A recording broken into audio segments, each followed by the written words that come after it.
And that's the 5-second countdown done, because we're live. Excellent. Hello, everybody. Welcome to the Julia and Victoria show. We're renaming it. Renaming it. Well, we can rename it what we want, but it's our well, it's not our show. We're here to help. For sure. Yeah. And if you haven't already, listeners, I've listened to Julia's episode this morning, which was posted recently. This week. This week. So And that will today be... is the 28th of Yeah. August.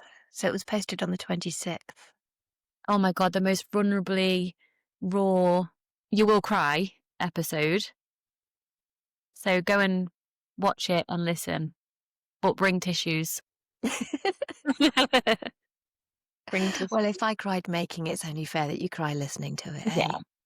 If someone doesn't cry, then they're either still in freeze mode and not accessible to their emotions, or yeah, I'm just going to say that. All right. Well, can I go first? Absolutely. Okay, so this is a lovely, quick one, actually. And I'm not saying it's lovely because it's quick. I mean, it's such a nice, interesting, quick question. So Georgia says, when you start working with someone, can you tell if they will reach full recovery or if they're going to end up in quasi recovery instead?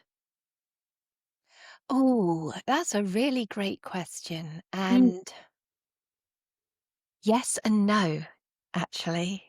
Tell me why. So some people are very much in freeze mode to begin with and very much in the fear, and you just know that gentle steps, lots of reassurance, lots and lots of love, and when they come out of the freeze mode, then you can see really clearly how open they are and what an incredible transformation they're going to get. Yeah.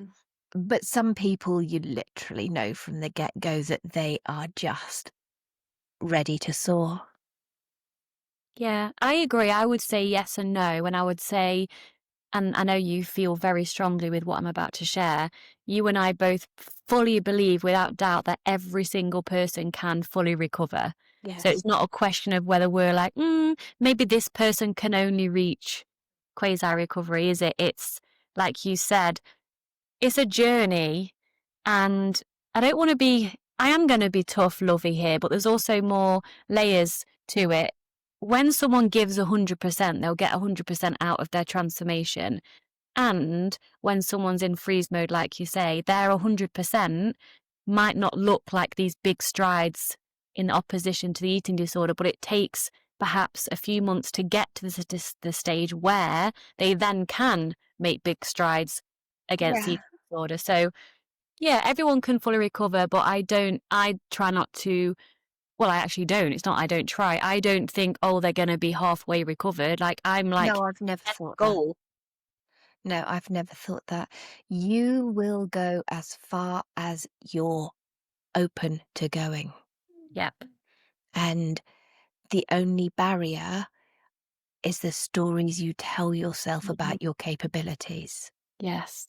And the stories you tell yourself about fear and about not being able to handle it or cope with it. Yeah. And you can. That was a really good question. I like. Yeah, really interesting question, right? Okay. So this one is about brain chemistry. Ooh, hit me with it. Whenever I try to increase my intake or rest more, it feels like a switch flips in my brain. Suddenly, I'm overwhelmed with suicidal thoughts, deep depression, and my appetite completely shuts down. It's so confusing because I can be motivated for recovery, but just a few days into pushing myself, this wave of awful feelings comes in. I'm not at the stage of eating nothing, but I'm still underweight and I don't feel like myself.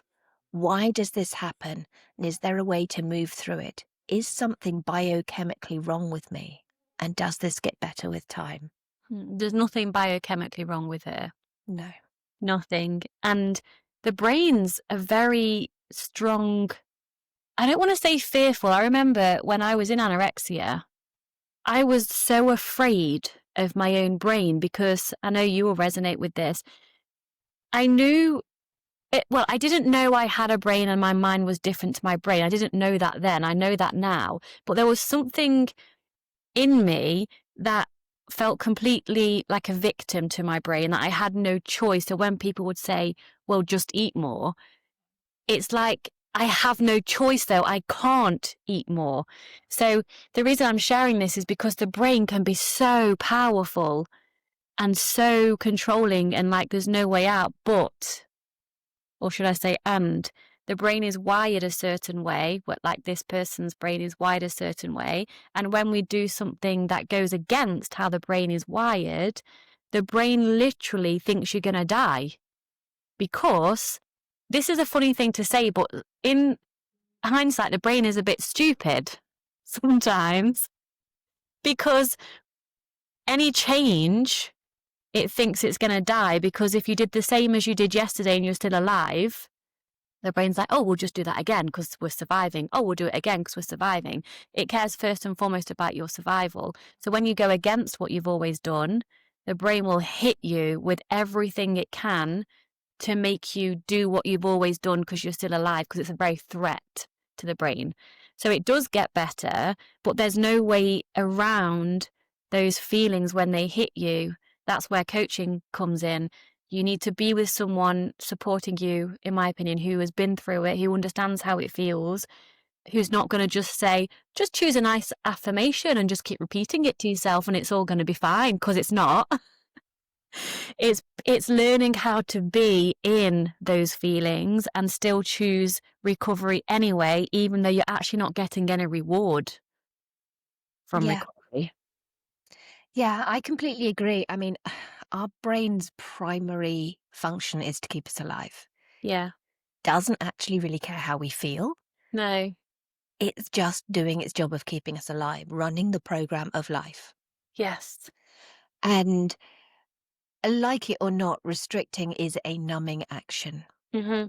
And so those everyday feelings and bigger feelings that you don't feel when you're restricting don't go anywhere. They're just in you and they're waiting. And when you start eating, you start setting the feelings free and it can hit like a tidal wave. Yeah.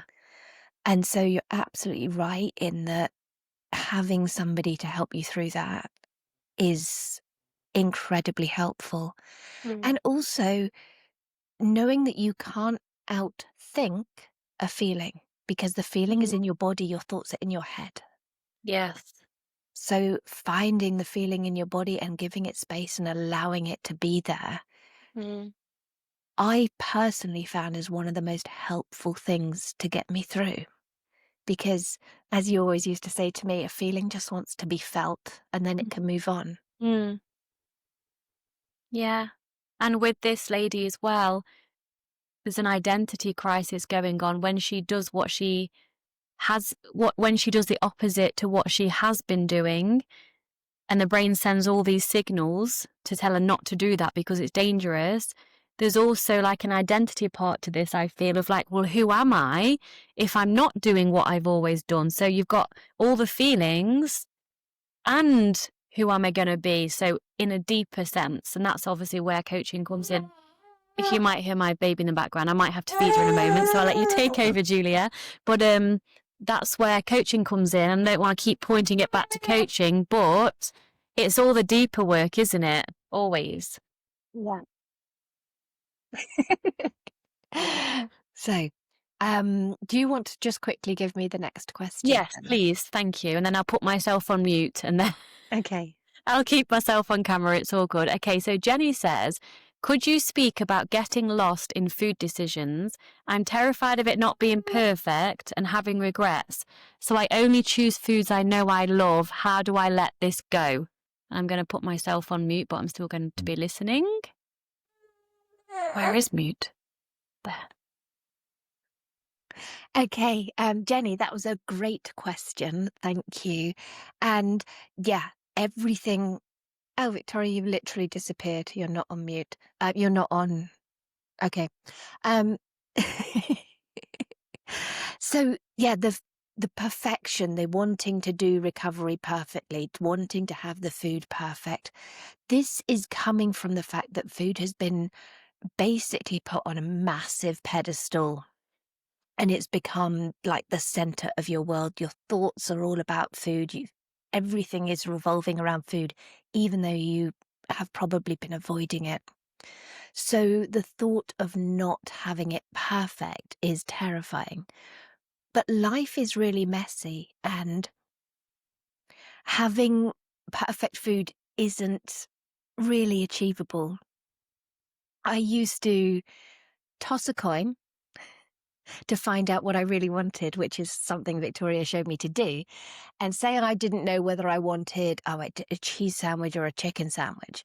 I would toss a coin and heads would be chicken sandwich. And if it came out at heads and I felt like, yay, inside, then I knew that was what I wanted.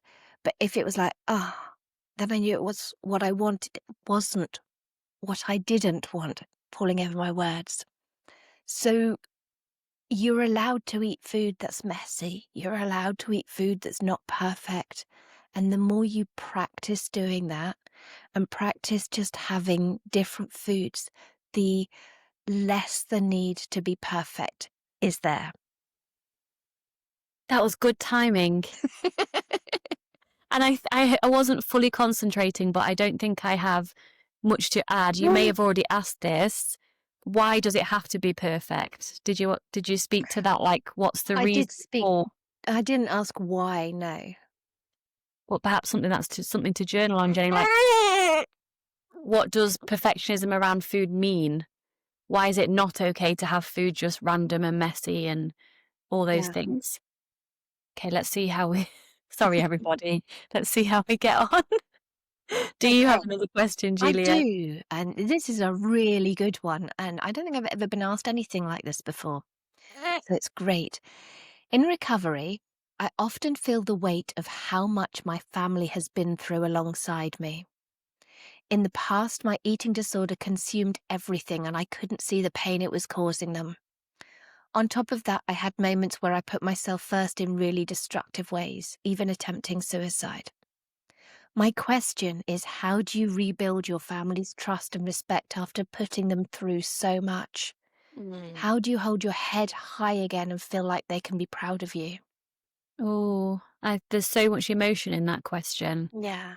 And I also understand because the amount of times you say to loved ones, like, it's going to be different, please support me, maybe financially supporting you, emotionally supporting you, physically supporting you, and then it doesn't work out, and then you feel like you're a big failure again, and then you do it again and the same thing happens. And I describe this as a sense of like learned helplessness, because we were talking about the brain earlier and how strong the brain is. When the brain has evidence that recovery doesn't work because you've tried it 50 times, and then obviously your brain has this evidence and it's always giving it to you, but your family have this evidence Yeah. and they're saying it or not, part of them will be like, why is it going to be different this time? And you will feel that. And there's so much shame and grief and guilt around that. So I just want to say that I can imagine how hard that feels. How to get your family back on board? Please remind me, Julie, is the question, is she in recovery? Like, what's different now to when she first tried before, multiple times perhaps? I think she's towards the end of recovery. I think she's doing really, really well. Okay.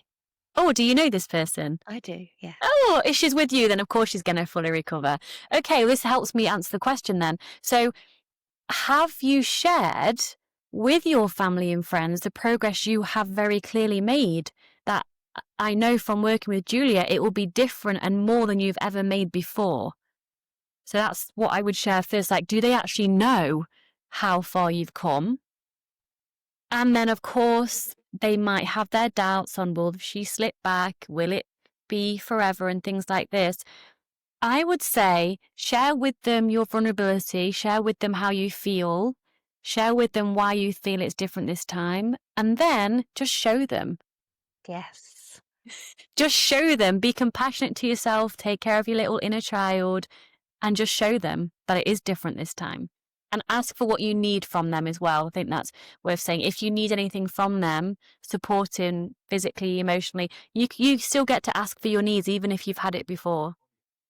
Yeah, I agree. And the end of the question is, how do you hold your head high again and feel like they can be proud of you? You start by being proud of you. You be proud of you because you are doing what I consider to be pretty much the hardest journey in the world. Yes. The most difficult thing I've ever done in my life Same. and the most worthwhile.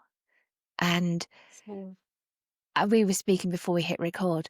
I am so proud of myself for going through this journey, and you can be incredibly proud of yourself for going through this journey, and you can hold your head high because you deserve to.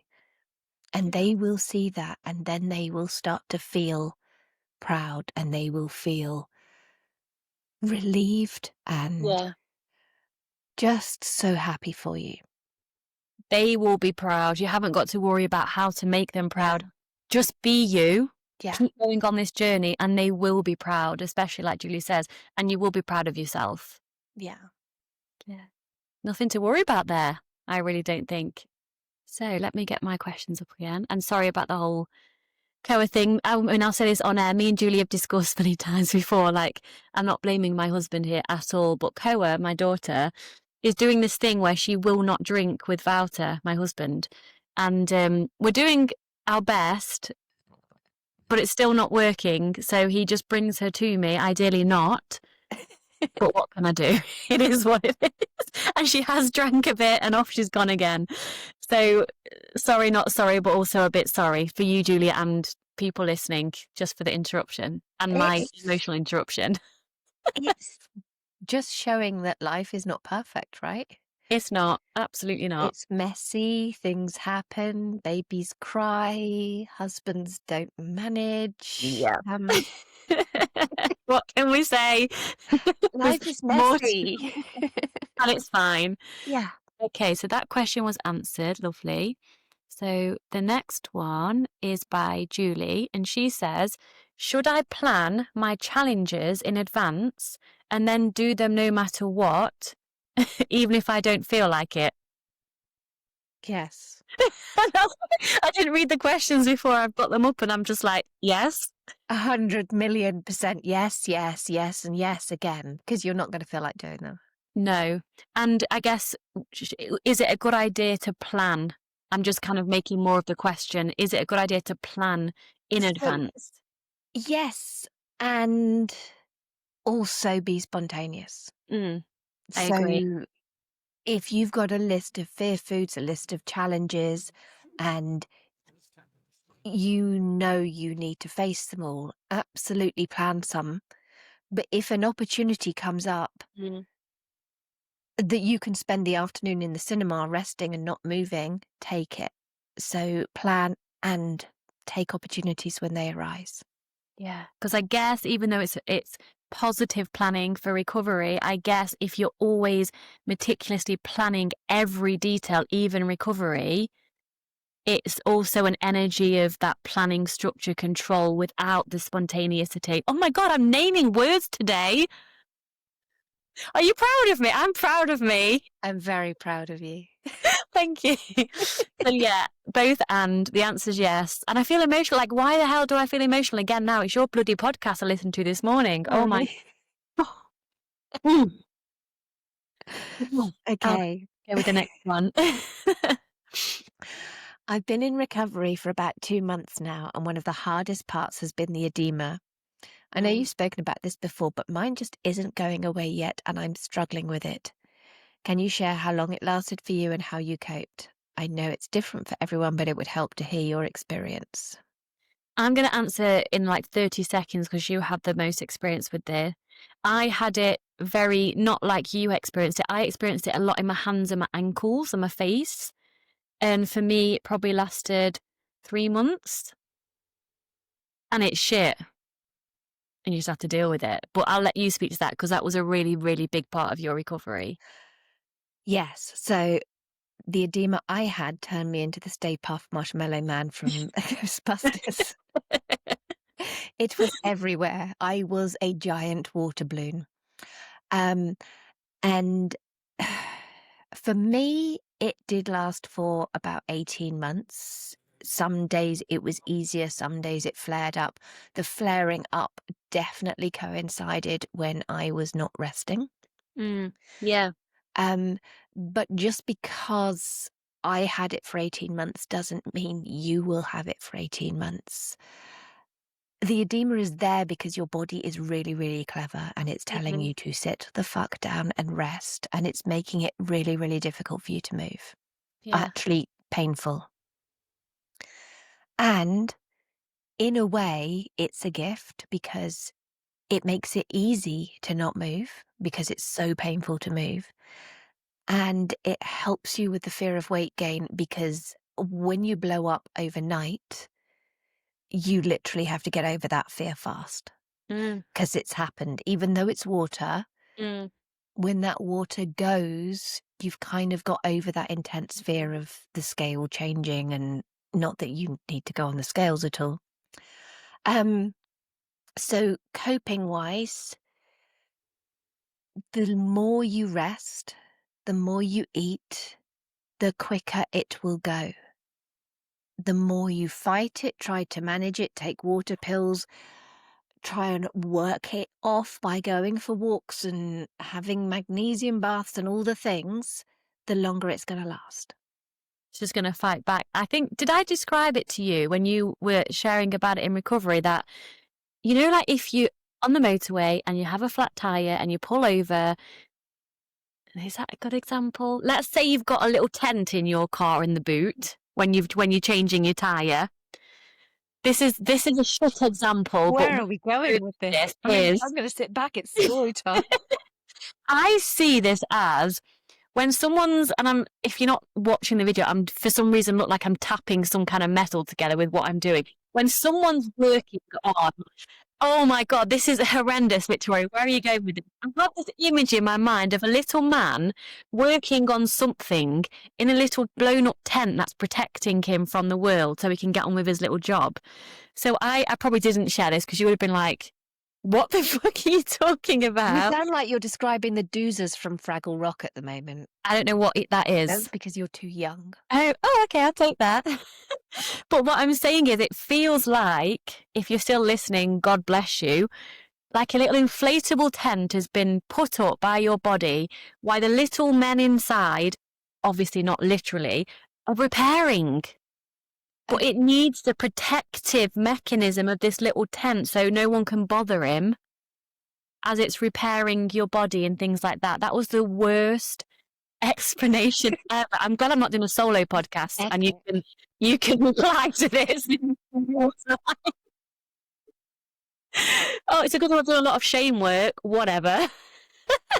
I get what you mean. So Yeah. essentially, it's like your body has covered you in a liquid bubble wrap to protect you whilst it heals. Yes. Yes. That's a better way of describing it. Yeah. Because it needs the Your way was space so to be able cute. to, thank you, to be able to do all the repairs that you can't see, you can't feel, and you don't know what's Yeah. going Yeah. It's happening for a reason. Let it on. happen. Don't fight it. Yes. And know that it doesn't mean anything about you. No. Apart from the fact your body's really fucking clever. And you're in recovery doing the work. So that's like a huge positive that it's happening if you look at it from Yeah. that perspective. Yes. You're a badass with courage. Okay. Well, okay. So Jen says, I'm 5 months into recovery and my weight is still creeping up. My mind blames it on the quote, unhealthy foods I've added, desserts, chips, granola. Most of what I eat is nourishing, but the orthorexic voice is loud. Sometimes I skip dessert to avoid the shame spiral. Any advice? Okay. So you can't heal from an eating disorder while still taking the actions of someone with an eating disorder. Yes. So when you're skipping the dessert, when you're having the so-called healthy food and not having the food that you actually really want to have, then you are acting like someone with an eating disorder. Mm, And so then you still have an eating disorder. yeah. And it's not gonna change until you change. And I would Yes. say, or I would invite Jen to reframe what healthy means to her and what nourishing means to her. Because for me, I speak from personal experience, I always refer back to mine and your time, Julie, because it just means so much to me and it will come again at some point. But when I was in your living room and I went into your fridge in the shed and your husband had a fit because I took all bits of chocolate from all different types of chocolate bars. That really annoyed them. With my bowl of chocolate. She took a little bit out of each bar rather Yeah. than just taking a bar. And I wanted all the different flavors. So when I did that and I was sat with you and I wasn't hungry because you'd fed me well, I was nourished emotionally because I spent time with you. Our inner children had a blast. But that experience of I don't think you had any. Sometimes you had some, sometimes you didn't. You just had what you wanted and didn't when you didn't want to. But for me, that's nourishing because it's a social connection. The environment's nourishing, and the chocolate was part of that. So what does nourishing even mean? Does it only mean clean, whole foods? I invite you to reframe what that means and then start acting as if nourishing means more than just physical food. And then everything, I think, will then start to shift around the labeling she's giving to healthy and unhealthy foods. Absolutely, yes, because healthy foods, so-called healthy foods, healthy, Mm. nourishing foods, differ at different times in our lives. Yeah. So you wouldn't give your baby a load of salad and cottage cheese Mm. when she was born because that's not healthy or nourishing to her. Yep. In recovery, your body tells you what it needs. It tells you by making you think, oh, I fancy Mm. that. That looks good. Or you just get things in your head of, I don't know, cakes, pizzas, burgers, whatever. Mm. And the reason you're getting that, the reason you're thinking about those foods isn't that you're suddenly unhealthy.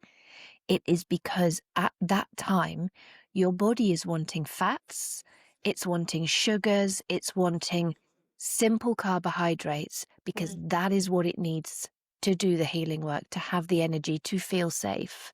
Mm.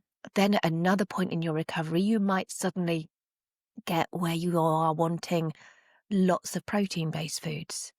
And that is because that is what your body needs at that time. Yeah. So it's not that these so-called foods are unhealthy. It's that they have been demonized by society, absolutely, and I completely get where you're coming from. Mm. Your body is telling you what you need. It doesn't Trust. matter if somebody else needs something different. Yeah. It's leaning into that body trust, isn't it? And also, I would argue that what you've just described, eating exactly what you feel like eating, is the most healthiest and nourishing thing for this person in this moment. Yes. And like you say, we ebb and flow. Like a pure example, it was not yesterday, the day before. My husband's in charge of cooking. This isn't a Slate My Husband podcast. I love him to bits. And he'd had a busy day, and he didn't want to cook. So we ordered a takeaway, and obviously I'm going to eat. Food is just neutral to me. But honestly, I would much rather had some home cooked food. And if people are saying, why didn't I cook? I could have also done that, but I also am primarily the caregiver of my 9-month-old. And as you've seen, it's quite challenging sometimes. So I didn't have the capacity either. So I had the takeaway, and it was okay, but I much would have preferred to have a home cooked dinner. And that had nothing to do with restriction or healthy or unhealthy. It was just my body would like something different. So that's just proof that when you just tune into yourself and just trust, like it changes over time. And it's not that it's a good thing that I didn't want to take away. It's just interesting to see how it shifts. Yeah. Yeah. I completely agree with you, actually. Yeah. When I was in the eating disorder, the idea of a takeaway, obviously I didn't have them because I would never have allowed myself, but the idea of a takeaway was exciting, almost illicit in a way, and it was like put on a pedestal. Mm. And now I'm like, we've had them, we've had takeaways whenever, they're part of life. I don't love them because actually, I'm blowing my own trumpet here, I can cook better. You can. You can. And it, yeah, they're just food is food, and you just get to choose what you want without any guilt, without any shame, without any conditions or rules. It's just food. It's just food. And I think I forgot to speak to the weight gain part because she said, wait, where is it? Oh, yeah, her weight's still creeping up. And the mind is blaming the reason for her weight creeping up because she's eating quote unquote unhealthy food. Your body's going to do what it's going to do. That Yeah. also comes back to trust. If you get out the way, it will do what it needs to do quicker. And if you listen to it, it will do what it needs to do. Yes. Because if your weight is creeping up and you're eating the foods you want to eat because that's what the signals your body is sending to you, then your weight needs to be creeping up. Yeah. And it will stop when your body doesn't need it anymore. Yeah. So let go, get out the way, and practice trust. Absolutely. Indeed to that one. Do you have any more? I do. I've just got an ice cube land in my mouth as well, so I'm going to be Ooh. crunching. Go for it. Yeah, I quite like crunching on an ice cube.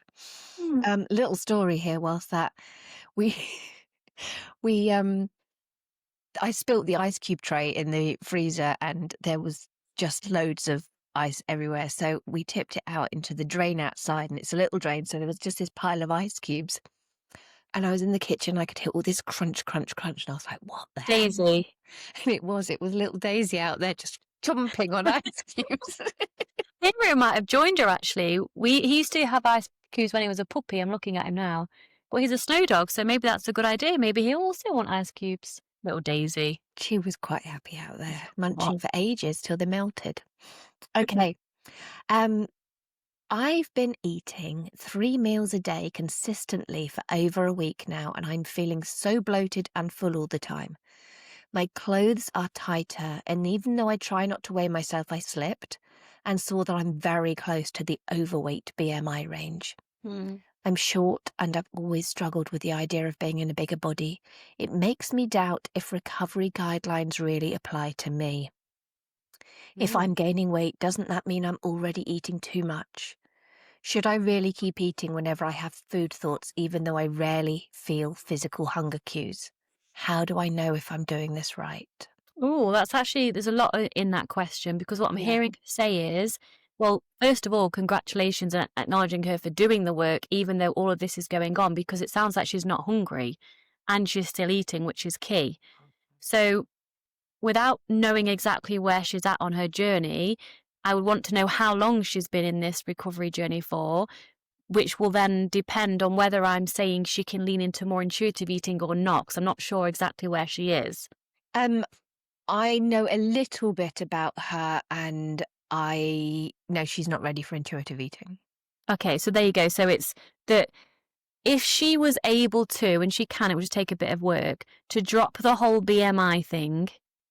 If that didn't exist, and it only exists because white men made it up years ago for some insurance thing, then that would give her a bit more freedom. She can have all the freedom she wants, but she needs to take this step by step. So let's say there's no BMI. Let's say she notices physically she looks bigger because she's shorter, she's perhaps gained a lot of weight. Going back to what we've just been saying, that's what her body needs to do because it's doing it. So deeper work is needed here around what it means if she doesn't like the look of her body. Perhaps deeper work is needed around what she's making it mean. If she was in a bigger body in comparison to others, are people going to judge her? What does that mean? Will she be loved and accepted in a bigger body? And there's also the tangible aspect of if you're in a bigger body and things like leg chaffing, you and I both have that. That sucks. Yes, it does. But you just manage it with love and compassion. And yeah, do we wish it was different? Yeah, because it's literally physically sore, but it is what it is. So it's managing yourself living in this world in a bigger body. It's delving deep into perhaps a fear of judgment from others, what that means. It's letting go of the BMI altogether and absolutely letting go of the scale. You never need to weigh yourself ever again. The only time you would ever have to weigh yourself is if a doctor needed to give you medication, so it needs to know how much the dose to give you, but then you still don't have to know the number. Yeah, or a DEXA scan, but you can Yeah. be weighed blind. You don't have to see it. Exactly, so you don't have to know the number ever again. And then with regards to should you still keep eating even if you're not hungry, Julia, actually, you in recovery, you didn't have hunger cues for ages. No, I didn't. So when she's saying she's not hungry, Yeah. it's the physical feeling of hunger. She has very definitely got the food thoughts. Oh, okay. Well, that's easier then because you just follow your food. So see emotional and mental hunger as hunger because it is. So just don't allow yourself to say, I'm not hungry, because you are if you're thinking about food. Yeah. So follow the mental and emotional hunger. If you weren't mentally and emotionally hungry, then we might be having a different conversation. Yeah. If you're afraid of food, you still need to be eating it because the only way to get over a fear is to face it. Absolutely. Because part of the question was, should I really keep eating whenever I have food thoughts? Oh, yes. Yes, yes, yes. Yeah. Yeah. Even when you don't have physical hunger cues. Yes, definitely. And then work Absolutely. on the hardest part, which is the weight gain. So keep going. Look into everything that we've shared, look into what it means if you were to get bigger, let go of the scale, let go of BMI, trust that your body knows what it's doing. Because what's the alternative? To live with an eating disorder for the rest of your life? Yeah. And no, thank you. No, fuck that. No. Fuck that. Okay, so Emma, I'm going to read you the question and then, oh, she fell asleep. Okay, so I'm going to read you the question and mute it a minute because Wouter's book her into me.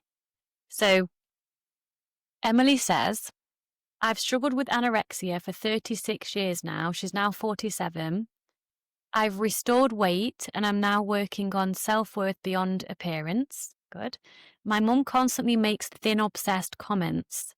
I've asked her to stop, but she doesn't. It no longer sets me back, but I feel like part of my soul dies each time I visit. I don't want to cut ties. How can I navigate this? That's a really good question. And I feel your pain so much when you say part of your soul dies when she says it. It's really difficult because we can't control other people.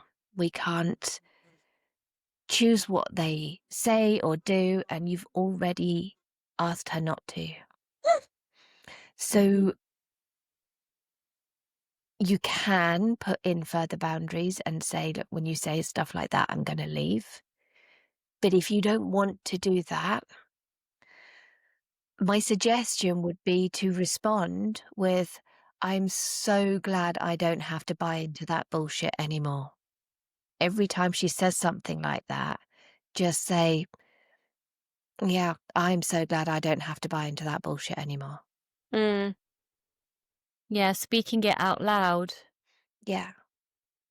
And then also, I understand as well and feel a part of her soul dies because, in a way, what's happening is little her is having a massive emotional reaction to Yeah. what her mum's saying, which her mum isn't saying it in words, but little her is seeing her mum basically saying, I'm not accepting you. You're wrong in some way. You're not enough or you're too much. So that's when she's described a part of her soul dies. It's actually her inner child is heartbreaking Yeah. because of that threat of connection and love from her mother. So do a lot of inner child work. She's obviously in my group, and I think she's quite new in the group. So she'll be doing inner child work anyway with me on the calls and in the modules, but really focus on little you and prep yourself before you go to see your mom. Maybe do an extra meditation or just take time to just connect with little you. And then eventually the comments your mum makes, it won't affect you. I'm not saying it won't affect you ever because she's your mum. But from personal experience with my mum, like my mum doesn't say negative comments, but she'll say something like, "Oh," like when after I given birth, "Oh, your tummy's so flat already," which she thought was a compliment.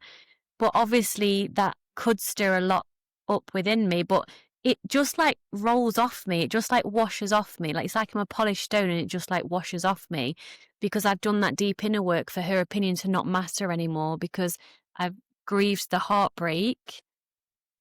And there's a part of me that still wants her validation, but it's okay because I get to parent that part of me now. So I guess what I'm saying in a long winded way is it won't always be like this if you keep doing that inner work and self-soothing and inner child work, as well as, like Julie said, set a boundary. A request and a boundary are two different things.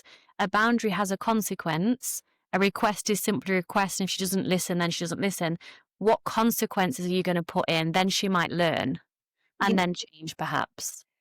absolutely. And also, her comments are about her own fears and her own conditioning and her own baggage. So you can have compassion for yourself for how they feel to you, but compassion for her for not being free from that.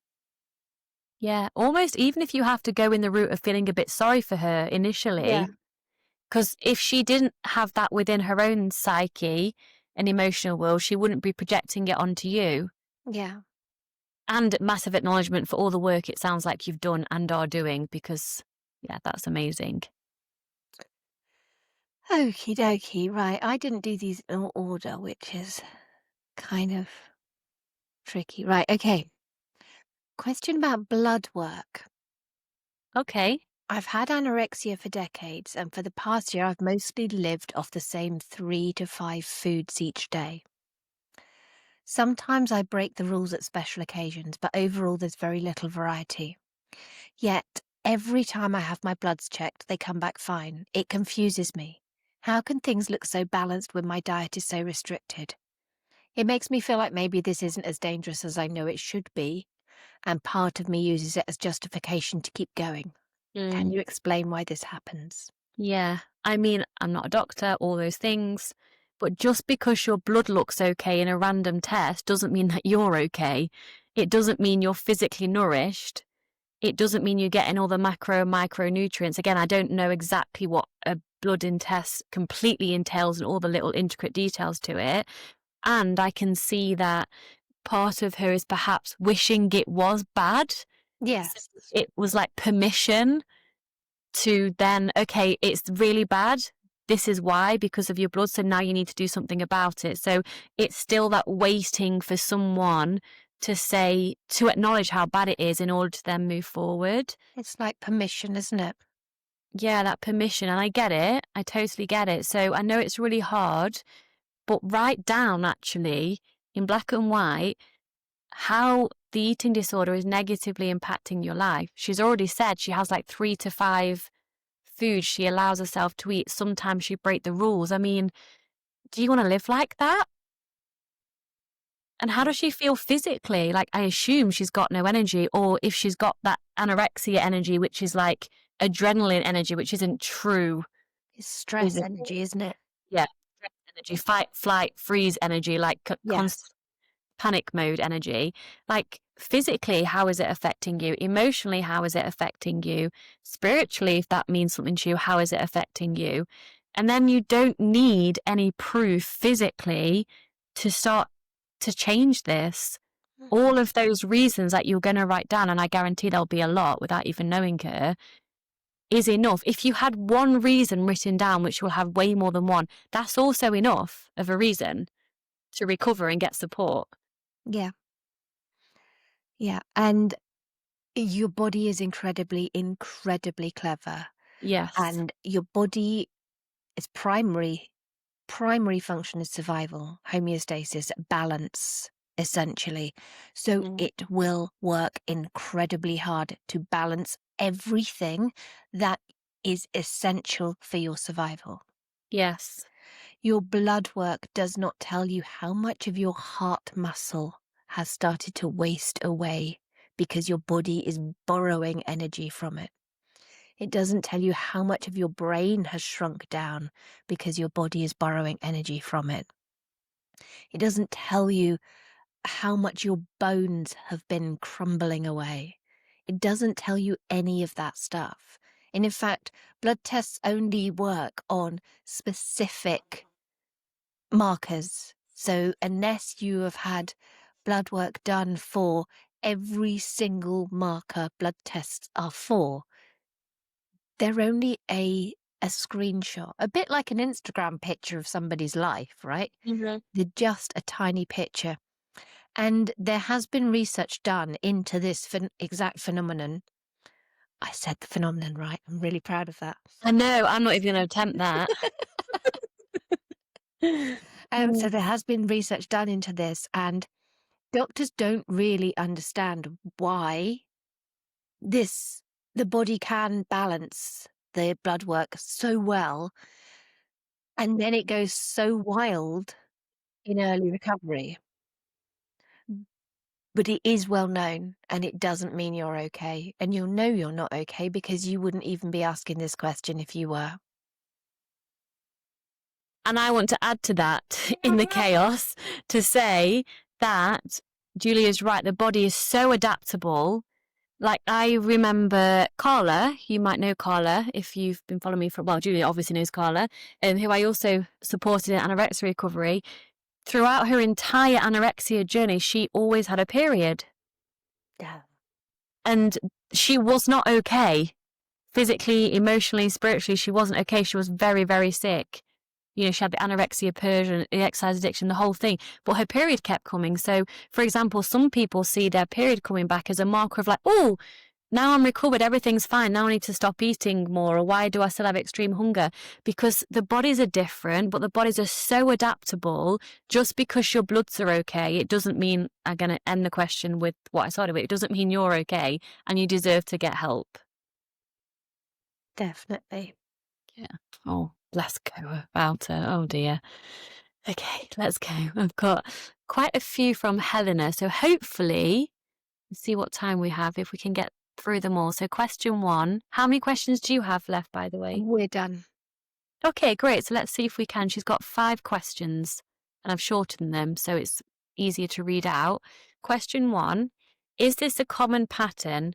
I eat more, gain weight, panic. Yes. Then restrict to see if I lose again, just to check my metabolism isn't broken. Then I start again. I'm angry at myself for repeating this cycle. Can you relate and how do you break it? Okay.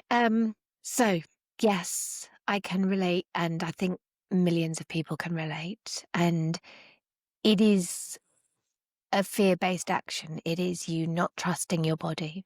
So Yeah. ask yourself, can you trust your body? Do you trust your body to tell you when you need the toilet? Do you trust your heart to be beating in your chest? Do you trust when you decide to stand up that you're going to stand up, that your body's going to do what you're saying?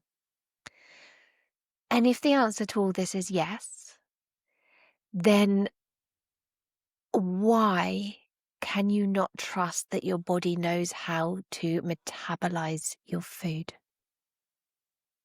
Yes. And to gain the weight it needs and wants to gain. Yeah. And your metabolism can't be broken. No. And if you want to go down the quote unquote broken route, which it can't be, keep restricting because your metabolism fires up and completely comes back online when you keep eating more consistently. So she's restricting again to check her metabolism isn't broken. Well, that's the complete opposite of, even though you can't break it, but quote unquote repairing the metabolism, Yeah, right? absolutely. And yes, of course, you're going to gain weight when you're eating because your body has been in a perceived famine for a very long time. And as Yeah. soon as food comes in, it's going to hold on to it, especially because you then start restricting again.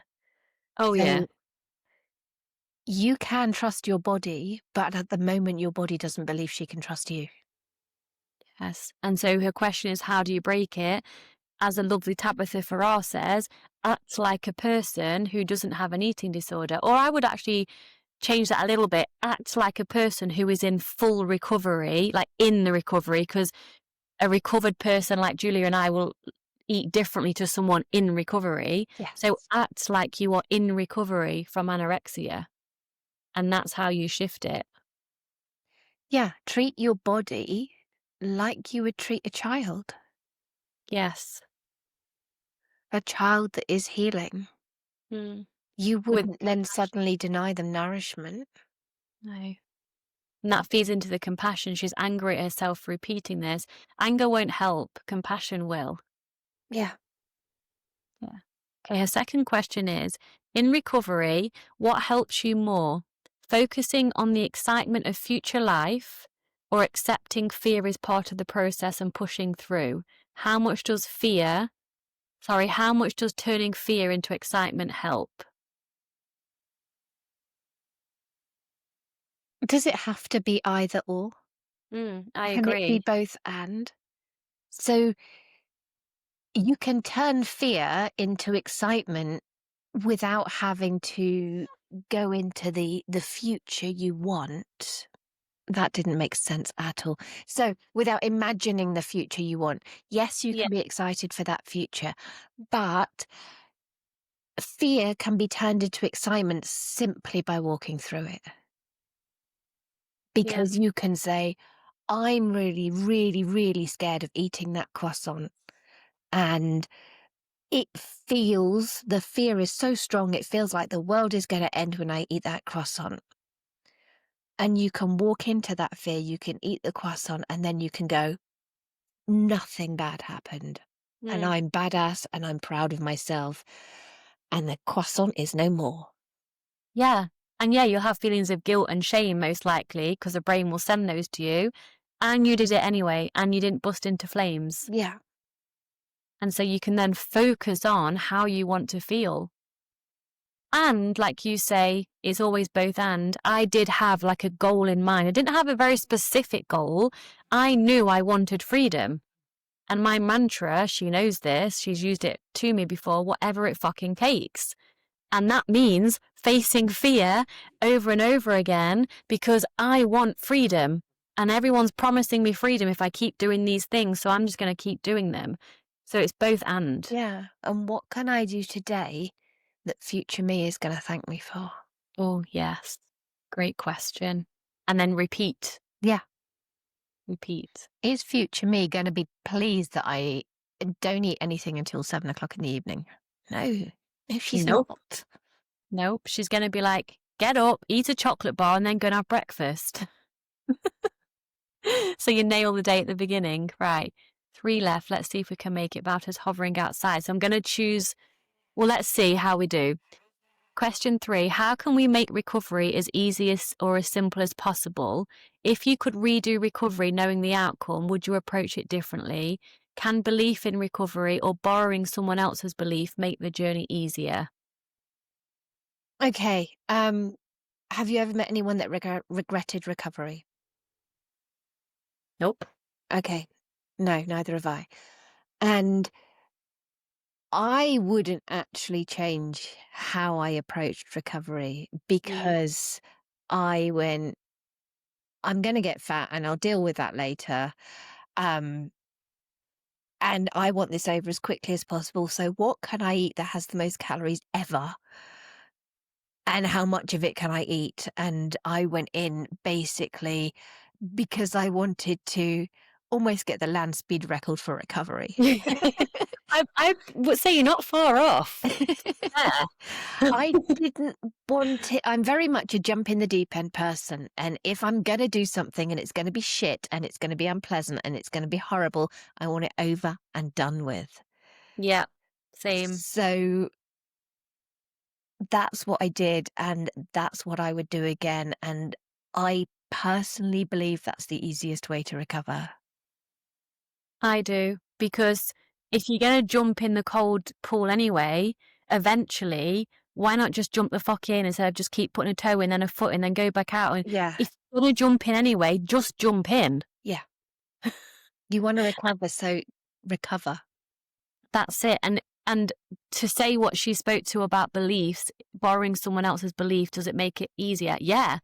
I would look at women my size and bigger on Instagram every day on purpose because it was showing me that this person in a bigger body, I know it's on Instagram, so you don't know, but they looked happy and free and zero fucks were given and they were eating what they wanted. So they obviously believed, or at least were acting like they believed, that they could be in a bigger body and be happy and live a joyful, loving life with a partner.